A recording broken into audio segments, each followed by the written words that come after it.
மீகா அதிகாரம் 7 வசனம் 15. நீ எகிப்து தேசத்திலிருந்து புறப்பட்ட நாளில் நடந்தது போலவே உன்னை அதிசயங்களை காண பண்ணுவேன். அன்பான தேவ பிள்ளைகளே, எகிப்து தேசத்தின் அடிமைதனத்திலிருந்து கர்த்தர் இஸ்ரவேல் மக்களை வெளியே கொண்டு வந்தார்.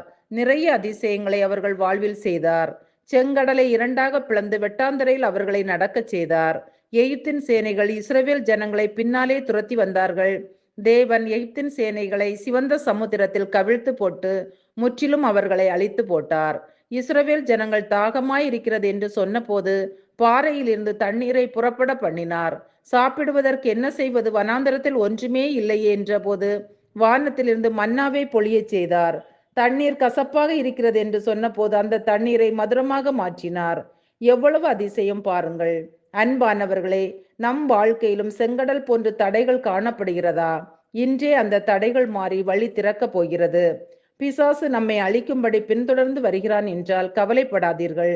அன்று இஸ்ரவேல் ஜனங்களை அழிக்க நினைத்த பார்வோனையும் அவன் சேனைகளையும் நடுக்கடலில் கவிழ்த்து போட்டவர் நம் எதிரியாகிய சாத்தானையும் அவன் சேனைகளையும் முற்றிலுமாய் அழித்து போடுவார்.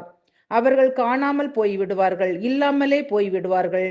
அன்று இஸ்ரவேல் ஜனங்களுக்கு அதிசயத்திற்கு மேல் அதிசயம் செய்தவர் இன்று நம்மை பார்த்தும் உன்னை அதிசயங்களை காண பண்ணுவேன் என்கிறார்.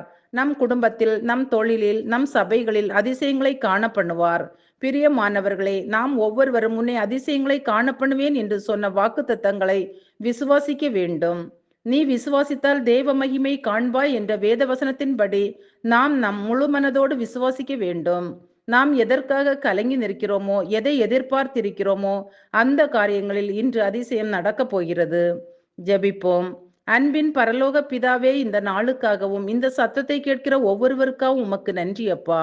இந்த மாதத்தின் முதல் நாளில் உன்னை அதிசயங்களை காண பண்ணுவேன் என்று சொன்ன வாக்கு தத்தம் எங்களுக்குரியது. நீர் எங்கள் வாழ்க்கையில் அதிசயங்களை செய்ய போகிற அன்பிற்காக நாங்கள் ஒவ்வொருவரும் உம்மை ஸ்தோத்திரிக்கிறோம்.